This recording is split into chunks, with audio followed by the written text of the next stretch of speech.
আল্লাহ আল্লাহ আল্লাহ I জবান খুলে আল্লাহ আল্লাহ আল্লাহ আল্লাহ আল্লাহ আল্লাহ আল্লাহ আল্লাহ আল্লাহ আল্লাহ আল্লাহ আল্লাহ আল্লাহ আল্লাহ আল্লাহ আগে তো না জানিয়া কে সহি না বুঝিয়া কহিয়া লে যে ভা আলো বাসিলাম রে আল্লাহ আল্লাহ আমি কহিয়া লে যে ভা আলো বাসিলাম রে আল্লাহ আল্লাহ আল্লাহ আল্লাহ আল্লাহ আল্লাহ আল্লাহ আল্লাহ আল্লাহ আয়া দম হাওয়া মেয়ে হেস তো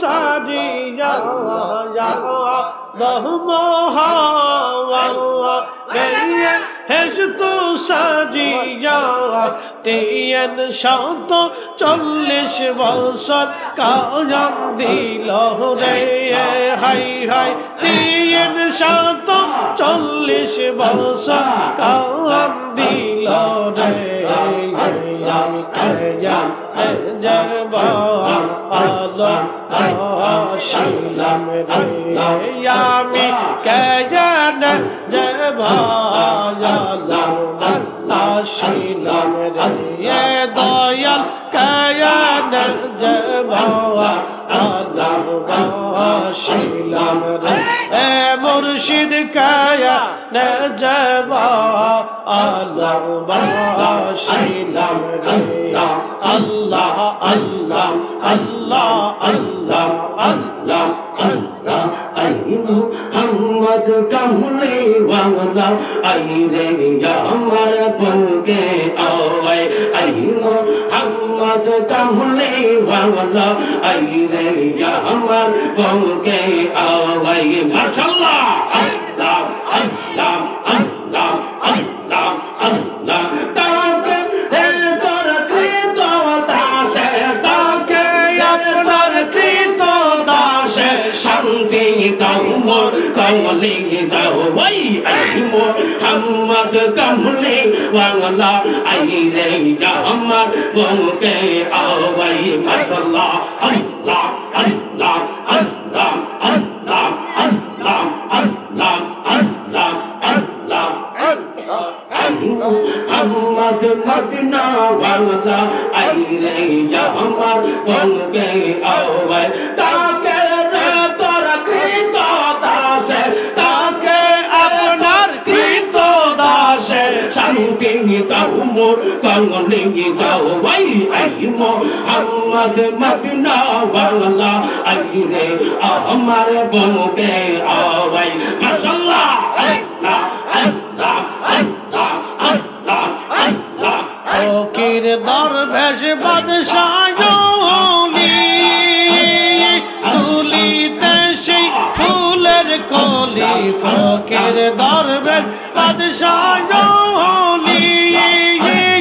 তুলিতে সেই ফুলের কলি কান্দে নিয়া ভিক্ষার ঝুলি কান্দে নিয়া ভিক্ষার ঝুলি বাস করে তারা গাছতলায় ইয়া মুহাম্মদ কামলি ওয়ালা আই রে আমার বুকে আওয়াই আর রাসূল কামলা ওয়ালা আই রে আমার বুকে আওয়াই মাশাআল্লাহ আল্লাহ আল্লাহ আমার মদিনা ওয়ালা আয়েশা আমার কলিজা ও গো মদিনা ওয়ালা আমার আয়েশা আমার কলিজা জগৎ মোহিত ফুলার কলতে হতে গয়া চয়া নদে জগৎ মোহিত ফুলের গন্ধে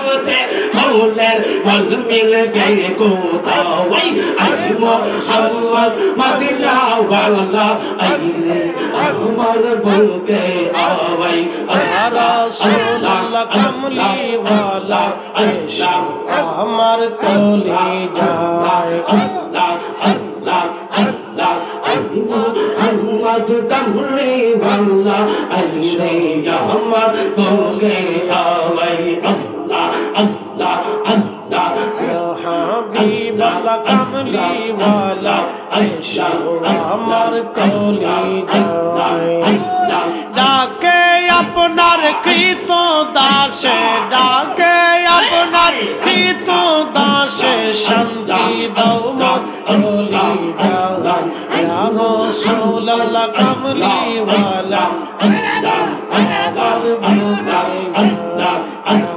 হাবিবাল্লাহ কামলি ওয়ালা এসো আমার কলিজায় কাশ্মীরি গতরলতা কাশ্মীরি চন্দ্র তারা চিনিন সালার ফেরেস তারা চারশো অর্জ গ্রহ তারা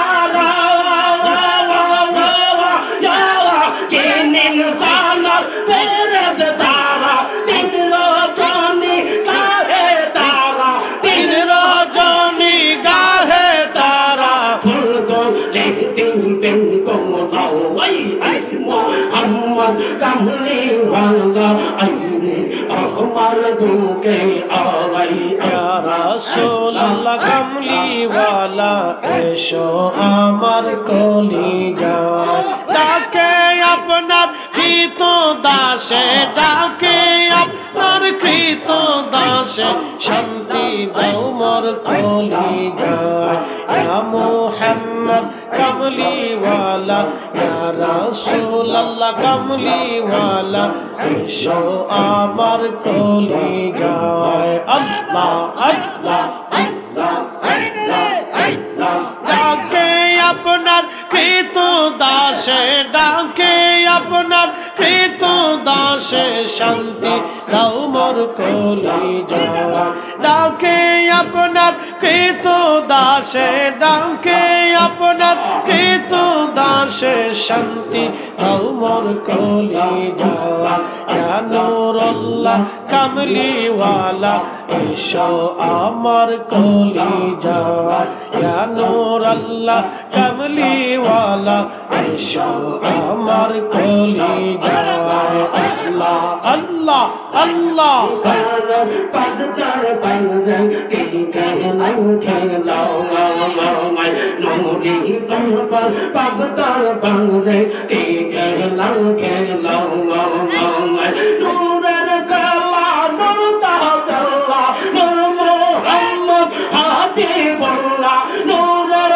কালা নুর তাহতাল্লা নুর মুহাম্মদ হাবিবুল্লাহ মদিনা মাওলাই রানী ঘরে পাগতার পাগরে খেলাও খেলাওয়াই আল্লাহ আল্লাহ আল্লাহ আল্লাহ আল্লাহ আল্লাহ কোনে তাকে আসমানেতে কোনে তাকে জমিনেতে কোনে তাকে আসমানেতে কোনে তাকে জমিনেতে এক পলকে সফর করে এক পলকে সফর করে মক্কা মদিনা মদিনা রানী ঘরে পাগতার পাগরে খেলাও খেলাও মাশাআল্লাহ আল্লাহ আল্লাহ আল্লাহ আল্লাহ আল্লাহ লা ইলাহা ইল্লাল্লাহু মুহাম্মাদুর আমরা সকলে একসাথে বলি মারহাবা একসাথে বলি আলহামদুলিল্লাহ এই উপস্থিতি কিছু সময় আমরা আল্লাহর জিকিরে নিজেদের সময় কাটাইলাম আল্লাহ আমাদের কবুল করুক সকলে বলেন আমিন